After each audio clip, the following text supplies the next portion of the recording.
नमस्कार दोस्तों।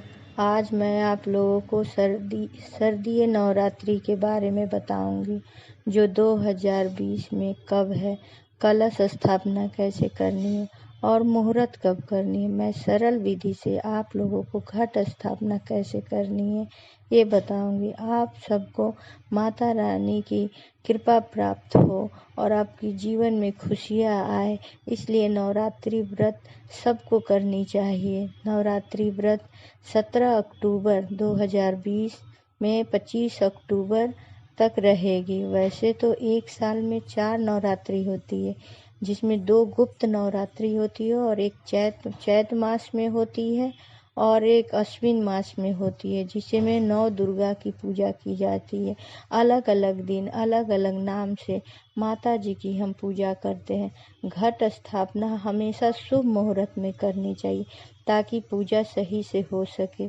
शुभ मुहूर्त है 17 अक्टूबर को सुबह 6:27 से लेके 10:13 है और दूसरी अभिजीत मुहूर्त जो है 11:40 से 12:29 तक है। हमें मुहूर्त देख के सही से घट स्थापना करनी चाहिए। ये शारदीय नवरात्रि की सबसे पहले पूजा श्री रामचंद्र जी ने की थी। वो 9 दिन तक माता की पूजा किए। उसके बाद माता की आशीर्वाद लेने के बाद वो लंका पे चढ़ाई किए और रावण का वध किए और इस तरह उनकी सभी मनोकामनाएं पूर्ण है। शारदीय नवरात्रि की पूजा करके जैसे श्री रामचंद्र जी की मनोकामना पूर्ण हो, वैसे ही सभी लोगों की मनोकामना पूर्ण हो।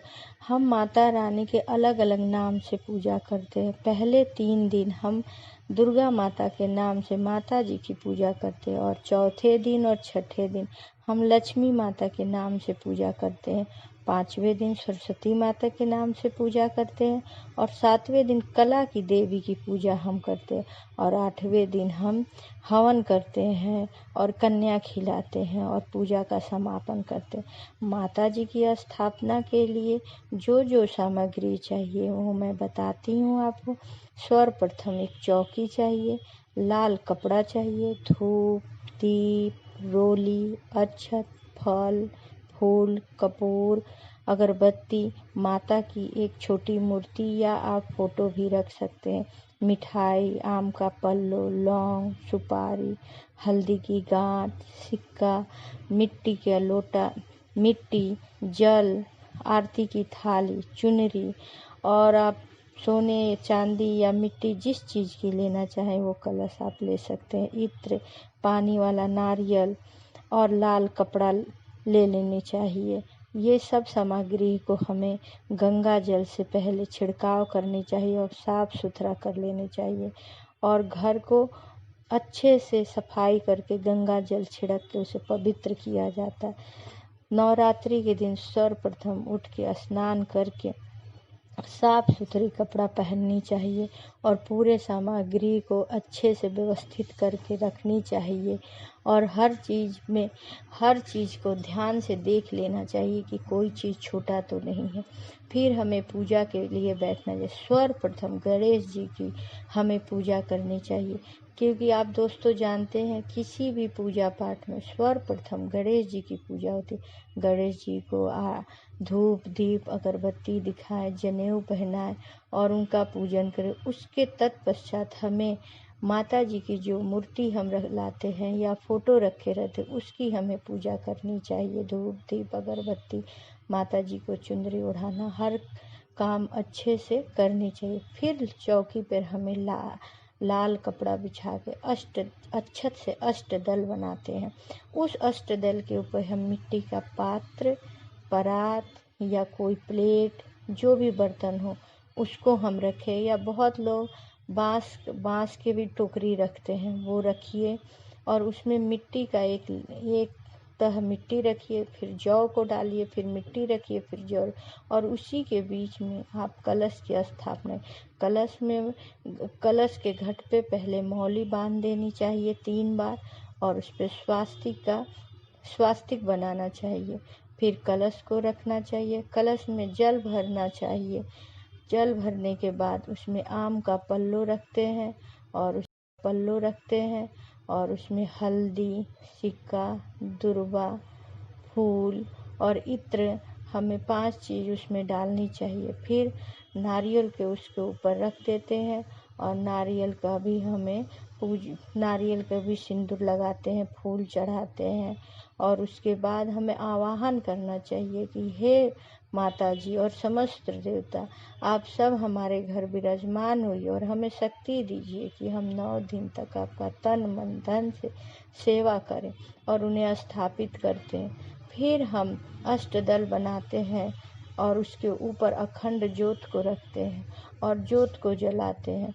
ज्योत जब भी ज्योत को ठीक करनी हो या तेल डालनी तो एक छोटी सी दीपक जला लेनी चाहिए, ताकि किसी कारणवश अगर ज्योत बुझती है तो हमारे घर में एक ज्योत जलती रहती है। इसलिए ज्योत को जब भी आप ठीक करें एक छोटी दीप जला लें। उसके बाद माता रानी के लिए हम श्रृंगार का सामान, सुहाग का सामान सब चढ़ाते हैं माता रानी को प्रसन्न करने के लिए। फिर उसके बाद से आप दुर्गा सप्तशती का पाठ करें। दुर्गा सप्तशती का पाठ अगर आपकी इच्छा, आपके पास समय नहीं है, नहीं कर पा रहे हैं तो दुर्गा चालीसा पढ़ें, माता जी का भजन करें और आप व्रत करें।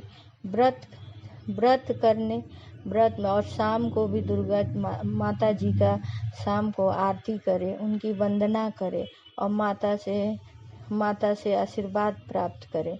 इसके बाद 9वें दिन हमें जब 9वें दिन कन्या बुला के 9 कन्या बुला के हमें उनकी सेवा करनी चाहिए, जो माता जी का रूप हम मानते हैं। और एक बालक को भी बुलाते हैं हम और 9वें दिन हम पूरी चना बना के माता जी को खिलाते हैं और उनकी विदाई करते हैं। जब माता जी खा के चली जाती हैं विदाई, कन्या खा के चली जाती, फिर हमें घट को हिला के और सभी भगवान को हाथ जोड़ कर विनती करनी चाहिए, हे भगवान, आप जैसे आए थे वैसे आपको मैं विदाई कर रही हूँ और फिर अगले साल मैं आपको फिर बुलाऊंगी। ऐसा कह के हाथ जोड़ के घट को हिला देना चाहिए और घट के पानी को लेके पूरे घर में छिड़काव करनी चाहिए और उस घट के पानी को हमें किसी गमले में विसर्जित कर देना चाहिए और उसमें जो सिक्का, हल्दी और जो भी सुपारी जो हम कलश में डाले रहते हैं उन सबों को निकाल के और जयंत्री जो हमारी आई रहती है उसे एक रुमाल में बांध के हम अपने अलमारी में रख लें या कहीं भी आप पवित्र जगह उसको रख दें।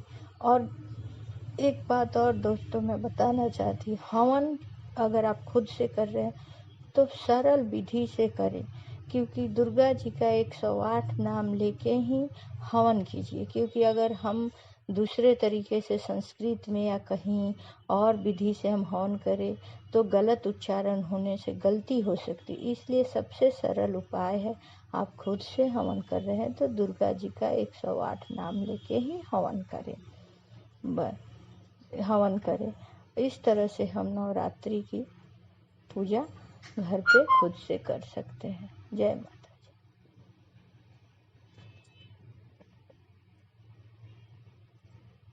पल्लो रख